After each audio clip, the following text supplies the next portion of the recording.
السلام عليكم، ورجعنا لكم من جديد مع برنامجنا الأول بالشرق الأوسط لحل المشاكل، وبناخذ أول اتصال معنا الأخت أم عبدو. السلام عليكم أختي أم عبدو، تفضلي احكي لنا مشكلتك. يعطيك العافية أستاذ. أهلا وسهلا أختي أم عبدو، هاتي أعطيني مشكلتك. أستاذ الله يخلينا إياكم ولا يحرمنا منكم، والله نحن لولاكم ما بنسوى عشرة مصاري يا أستاذ الله يخليكي يا حق. وأنا كتير بشجعكم على برنامجكم الله العظيم، يسلمك أختي وهو عبدو. أكبر برنامج لحل المشاكل، وإن شاء الله اليوم بدها تنحل مشكلتي. بإذن الله إذا قدرت أحل بإذن الله رح أحل لك إياها، تفضلي احكي لي أستاذ إياها. بس بدي أقول لك إنه جوزي عم يسمعني، لأني أنا مشكلتي مع جوزي يا أستاذ. ميت السلامة وإن شاء الله قدرنا على فعل الخير.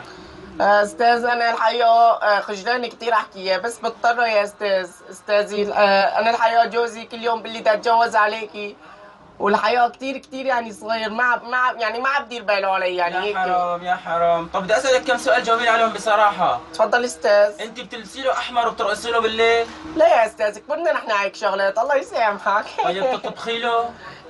لا يا أستاذ، والله أنا تعبانة ومرختي أنا. طيب يا اختي عبدو، بتجلي بتحوسي بالبيت ما بتسوي شيء مثلا؟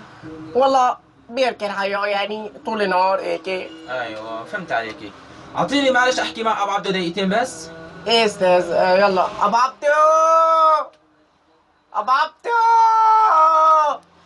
أبو عبدو، لك تعال يا التليفون مين؟ لك تعال شوف مين. يلا. الو. السلام عليكم اخي ابو عبدو، كيفك؟ الو سلا استاذ. الله يخليك يا مين معي؟ معك حل برنامج حل المشاكل. ليه استاذ ليه؟ بس بدي اعطيك كم نصيحة مشان الاخت ام عبدو. تفضل استاذ. هي جنبك؟ تفضل. ايه هي جنبي. طلقها. نعم استاذ. طلقها. انت طالق وليه؟ بثلاثة. انت طالق استاذ. نعم. بثلاثة طلقها. انت طالق بثلاثة وليه؟ والحمد لله رب العالمين حلينا اول مشكلة، وننتقل للاتصال اللي بعده ونقول الو.